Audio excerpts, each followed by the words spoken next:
Welcome to the deep dive. Today, we're taking a really close look at something quite intense. It's the transcript of Neon Soul Shame. Hmm. And our mission really is to analyze the specific language, the imagery. It's incredibly vivid stuff. It maps out this state of, well, self-reproach, paralysis, and deep isolation. It really does. It's less like lyrics and more like a psychological blueprint, you could say. Yeah. And it gives you this vocabulary for extreme internal conflict. It grabs you right away, doesn't it? That opening line. Oh, yeah. Oh my God, I did it again. Why is this happening to me? That's the sound of it right there, the cycle. Exactly. That's the key word, cycle. This isn't just a one-off feeling. The whole text is a map of being trapped in this loop of failure, guilt, failure again. Right. Not if I failed, but why I can't stop failing. Precisely. And we're treating this text seriously, like forensic evidence of that mental state. Okay, so let's dig into that cycle then, section 1. It starts immediately with this feeling of self-imprisonment. That question, why do I keep doing this to myself? Yeah, the blame is instant, turned right inward. And it affects the physical world too, right? Looking out the window instead of resting. Mm-hmm. That contrast is telling. The pillow is rest, comfort, peace. Everything needed. But they're rejecting it. Actively. Yeah. Looking outward, almost like they're waiting for the outside world to punish them or confirm the internal feeling. It's a rejection of potential peace. And rejecting that comfort seems to speed up this sense of decay.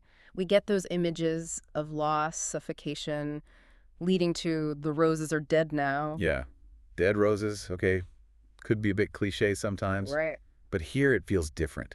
It feels like it's setting the stage for something more profound than just sadness. How so? Well, it's not just visual decay. It symbolizes maybe the death of hope or growth around them. Yeah. But the really unique part is how it connects directly to their internal state, their ability to function. Okay. And that leads us straight into that really striking phrase. There's no air to compose all my loans. That one really jumped out at me. It's incredibly dense, isn't it? It says so much. It really does. It's like the shame isn't just making them lonely. No, it's actively destroying the ability to process or even express that loneliness. Yeah. Think about air you needed to breathe, to speak, to sing, to compose. Right. The shame has choked off the very air needed for expression.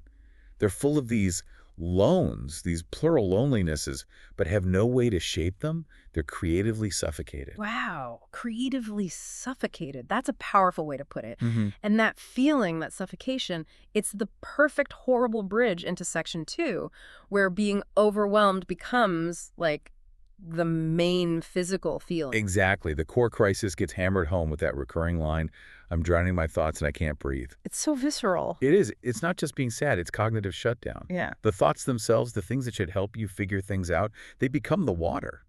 They're drowning you. Your own mind turning against you lethally. Yeah.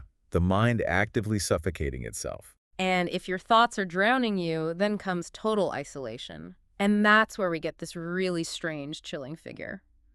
The witch of the silence is all I see. That's such a unique personification. Silence isn't just emptiness here. No. It's an active, almost mythological presence. Yeah. A witch.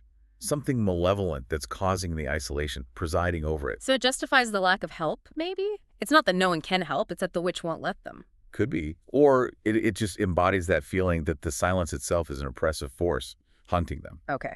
And if this witch is in charge, then trying to find answers, Folks, it's pointless. utterly futile, which the text admits. I search for the answers, but they slip away. And right after saying that, we get that really jarring visual Mm-hmm. into the dark eyes blown. What do you make of that? It's so sudden. It feels like sensory overload. Like the moment they try to grasp an answer, they're just confronted by this overwhelming, vast, dark void, maybe dilated pupils, maybe just darkness confirming how useless the search is. It just vanishes into nothingness. Or maybe into something terrifying. And all this searching, this guilt, this drowning, it builds up. It's not just mental anymore. No, it becomes physical. That line, every step I take is heavier than before. That really landed for me. It makes the emotional weight tangible. Exactly. It's cumulative, the mistakes, the shame, they stack up. It's not a clean slate each day. So just moving forward becomes this monumental effort. Impossible, almost. And that crushing weight, that sense of impossibility, well, that leads directly into the really dark turn in the next section. Right. Section 3, this is where it gets fatalistic. If every step is too heavy, the endpoint seems inevitable. Death.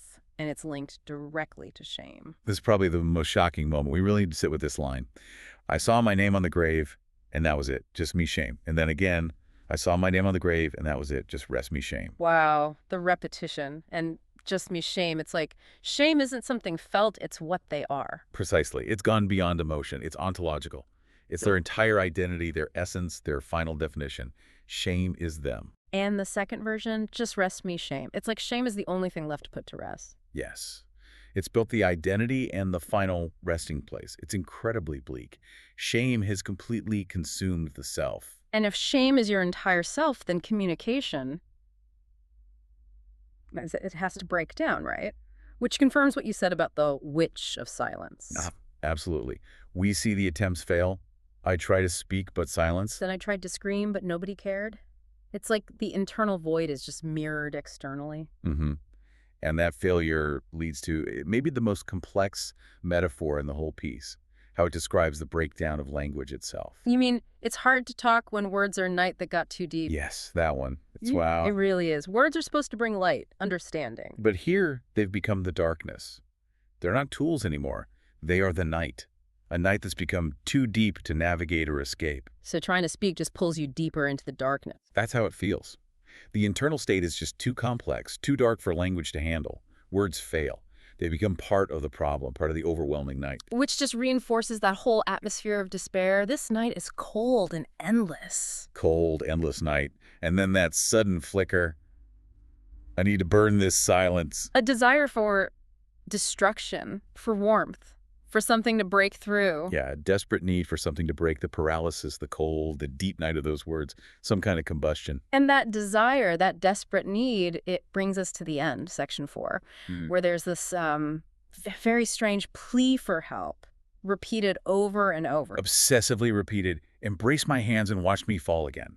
6 times. Yeah, 6 times. And that's the paradox, isn't it? Why ask for an embrace connection, support right before you state, as a fact, that you're going to fall again? It's a huge question. What is the point of the embrace if the fall is guaranteed? Is it like wanting a witness? That's one strong reading. Maybe rescue isn't the goal because they believe it's impossible. Maybe the plea is just acknowledge this. See me in my failure. So the embrace isn't to stop the fall, but to validate it somehow, to have it seen. It could be. To force a connection right at the moment of confirmed disconnection. It's like performing the failure, making the cycle real by having it observed. The repetition makes it feel urgent, almost ritualistic. The fall is the main event. The embrace is just the prelude, the required gesture. Mm-hmm. And then after all that cold, dark, heavy imagery, the whole thing ends on this single repeated word. Heat, heat. Just that. Heat, heat. Which feels so out of place after the cold and endless night. What do you think that signifies, that heat? It's primal, isn't it? It could be literal warmth, a desperate craving against the cold. Or given the context, the grave imagery, maybe it's the heat of the end, burning out, cessation. No feeling, anything. Or simply feeling, yes, a raw biological urge for any sensation against the numbness of that overwhelming shame. It's unresolved. The text just leaves us with this raw yearning. Yeah, it leaves you hanging. So this deep dive, I mean, it's been pretty intense. We've really tracked how this text uses these powerful images, the drowning, the witch, the grave, to build this picture of self-inflicted despair. Absolutely. It maps out the language of suffocation, of crushing weight, of communication just completely breaking down under the force of shame. And for you listening, this really serves as a study, doesn't it? A study in how that kind of profound psychological paralysis gets articulated, how language itself can turn dark. Mm-hmm. How our all thoughts can become, well, the enemy, the thing that drowns us. So as you think about this, maybe mull over that final plea, that embrace my hands and watch me fall again. If the fall is accepted, known, what does asking for that embrace actually do? Does witnessing the fall change it? Or does asking for a witness just underline the total acceptance of that fate? Something to think about. Definitely something to think about. Always more to explore. We'll catch you on the next Deep Dive.